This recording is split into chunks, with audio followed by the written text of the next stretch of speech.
আসসালামু আলাইকুম। জুম বাংলার স্টুডিও থেকে সবাইকে স্বাগতম জানাচ্ছি। জুম বাংলার স্টুডিওতে আজ আমাদের সাথে উপস্থিত আছেন আমাদের জুম বাংলার বিশেষ প্রতিনিধি মোহাম্মদ আরিফ ভাই। আসসালামু আলাইকুম আরিফ ভাই। ওয়ালাইকুম আসসালাম। রাজনীতির মাঠে আবারও জোট রাজনীতিকে ঘিরে তৈরি হয়েছে নতুন আলোচনা। আমরা দেখেছি যে চরমোনাই পীর ও খেলাফত মজলিসের জামায়াতের যে জোটে থাকার যে বিষয়টি 11 দলীয় জোট 11 দলীয় জোট সেটি নিয়ে আসলে অনিশ্চয়তা দেখা দিয়েছে এবং আজকে আমরা দেখেছি যে বাংলাদেশ জামায়াত ইসলামীর তরফ থেকে এই 11 জোট নিয়ে বিশেষ একটা সংবাদ সম্মেলন করার কথা ছিল এবং এই এই যে পুরো হঠাৎ করেই যে সংবাদ সম্মেলনটা আসলে স্থগিত করা হয়েছে এবং জোট নিয়ে যে একটা অনিশ্চয়তা দেখা দিয়েছে, প্রথমেই আমি আপনার কাছে এই প্রশ্ন করব যে আসলে এই যে হঠাৎ করেই জোট আসলে ভাঙনের যে একটা অনিশ্চয়তা এসেছে সেটা আসলে কেন আপনি বলে মনে করছেন? চরমোনাইয়ের এই ইসলামী আন্দোলন বাংলাদেশের অন্যতম নেতা মাওলানা গাজী আতাউর রহমান, তো উনি কিন্তু স্পষ্ট করে কিছু কথা বলেছেন যে এখনো আলোচনা চলছে, চলমান। এখনো কিন্তু জোট ভেঙে গেছে এটা বলা যাবে না, এখনো বলা যাবে না। তারা তাদের মানে জোট টিকিয়ে রাখার জন্য তাদের এই চেষ্টা চলমান। আমরা শুনেছি যে মানে ভাঙতে পারে এরকম একটা অনিশ্চয়তা তৈরি হয়েছে। হ্যাঁ, এটা সোশ্যাল মিডিয়া বিশেষ করে আপনার এটা বিশেষ করে সোশ্যাল মিডিয়াতে আপনি দেখবেন ইসলামিক সেন্টিমেন্টের রাজনীতি যারা করে তারা কিন্তু সোশ্যাল মিডিয়াতে অনেক ভালো অ্যাক্টিভ। তো সেক্ষেত্রে চরমোনাই পীর সাহেবের অনুসারীরা এবং জামাত ইসলামের অনুসারীরা, সমর্থকরা, শুভাকাঙ্ক্ষীরা, তারা কিন্তু ওই অনলাইনে এটা মানে একজন আরেকজনকে মানে দোষারোপ করে, তারপরে কিছু তৃতীয় পক্ষ আছে, তারাও এটাকে কাজে লাগানোর জন্য আপনার এটাকে একটা পর্যায়ে নিয়ে গেছে অনলাইনে প্রচারের মাধ্যমে। তবে কিছু গুঞ্জন সত্য, যেমন আপনার আসন ভাগাভাগি নিয়ে এখনো চূড়ান্ত পর্যায়ে পৌঁছতে পারে নাই। তো যার কারণে আপনার এটা হতেও পারে, এটা সম্ভাবনাকে উড়াইয়া দিতে পারবেন না আপনি। তো সেটা বোঝা যায় তো যদি যে সাংবাদিক সম্মেলনটা হওয়ার কথা ছিল 4টার পর, সম্ভবত 4:30টার দিকে যদি সাংবাদিক সম্মেলনটা হইতো, তখন এটা আমরা সবাই সারা দেশের মানুষ এটা সহজে।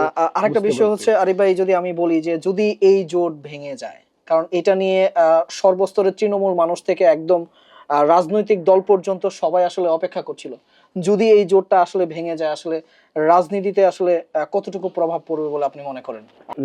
রাজনীতিতে ভোটের প্রভাব পড়বে অবশ্যই। রাজনীতির মাঠে যে নির্বাচন, সেই নির্বাচনে ভোটের প্রভাব পড়বে যদি জোটের অনিশ্চয়তা তৈরি হয়। এটা যেই জোটেরই হোক, এটা বিএনপি যে জোট করেছে তাদের ক্ষেত্রে হোক, আর যেই 11 দলীয় জোট তৈরি হয়েছে তাদের ক্ষেত্রে হোক, রাজনীতিতে কোনো প্রভাব পড়বে না, কিন্তু ভোটের মাঠে এটার প্রভাব পড়বে। হঠাৎ করে এই যে জোট নিয়ে আসলে অনিশ্চয়তা, এটার মূল কারণ কি হতে পারে? এটা হচ্ছে প্রাধান্য। যেমন আপনি মনে করেন ইসলামী আন্দোলন বাংলাদেশ, চরমোনাই পীর সাহেব, ওনারা একভাবে চিন্তা করতেছেন, আবার জামাত ইসলামী বাংলাদেশ ওরা তাদের মতো করে চিন্তা করতেছে।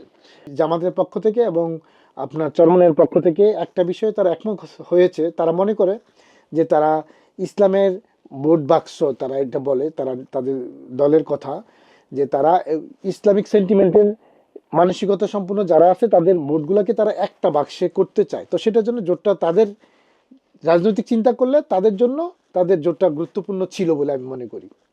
আচ্ছা, এই যে জোটের যে একটা পরিবেশ তৈরি হয়েছে, জামাত ইসলাম সহ যে 11 দলীয় জোট, এখানে ভিন্ন মত আসছে, ভিন্ন সমঝোতাও আসছে। তো এই যে সমঝোতার জায়গাটাতে এসে জামাত ইসলামী আসলে কতটা গুরুত্বপূর্ণ ভূমিকা পালন করছে বলে আপনি মনে করেন? যখন সোশ্যাল মিডিয়ার দিকে তাকাই, তখন আমরা একরকমের এক ধরনের মন্তব্যগুলো দেখি, আবার যখন আমরা বিশেষ করে পার্টি প্রধানদের দিকে তাকাই, তখন আমরা অন্য ধরনের বক্তব্যগুলো আমি দেখি। তো যখন আমরা পার্টি প্রধানদের বক্তব্যগুলো দেখি, তখন এটাকে আমার কাছে খুবই প্রগ্রেসিভ মনে হয়, খুবই ইমপ্রুভমেন্ট কথাবার্তা বলে তাদের জোটকে টিকিয়ে রাখার জন্য। আরেকটা সর্বশেষ আমি আসলে আপনার কাছে জানতে চাবো যে জোট যদি ভেঙে যায়, এখন যেহেতু গুঞ্জন চলছে বা একটা অনিশ্চয়তা চলছে, জোট যদি ভেঙে যায় তাহলে জামায়াত ইসলামের রাজনীতিতে আসলে কোনো প্রভাব পড়বে কিনা? আসলে একটু আগে আপনাকে বলেছি, রাজনীতিতে কোনো দলেরই কোনো প্রভাব পড়বে না, তবে ভোটের ময়দানে, ভোটের মাঠে, নির্বাচনে এটা প্রভাব অবশ্যই পড়বে। এটা শুধু জামাতের ক্ষেত্রে না, এটা চরমোনাই পীর সাহেবের ক্ষেত্রে হবে। যেমন আপনি মনে করেন এইবার যেই ক্যালকুলেশন তারা উভয় দলই এবং অন্যান্য দল মিলে যে ক্যালকুলেশন তারা করতেছে, তো জামাত এবং চরমোনাই যদি একত্রে থাকে, তারা অনেকেই বলতেছে যে আপনার অন্যদের মন্তব্য আর কি, আমিও আমার ব্যক্তিগত মন্তব্যটা তুলে ধরতেছি। অনেকে ধারণা করছে যে চরমোনাই পীর হয়তো 15 থেকে 20টা আসন পেয়ে যাবে যদি তারা জোটে থাকে। আর যদি তারা জোটে না থাকে, তাহলে হয়তো তারা সর্বোচ্চ 1, 2, 3টা এরকম আসন তারা পাওয়ার সম্ভাবনা আছে। এটা সাধারণ মানুষ এটা মনে করছে, এটাই ধারণা করতেছে। তবে জামাতের ক্ষেত্রে এবং চরমোনাই যদি আলাদা হয়, জামাতের আসন সংখ্যা মানে মোটামুটি বেশ কমার সম্ভাবনা আছে বলে আমি মনে করি, আমার মনে হচ্ছে। হ্যাঁ, কারণ সর্বশেষ প্রত্যেকটা কেন্দ্র, প্রত্যেকটা এলাকা এবং প্রত্যেকটা আসনেই চরমোনাইয়ের সমর্থক আছে এবং তাদের ভোটার আছে।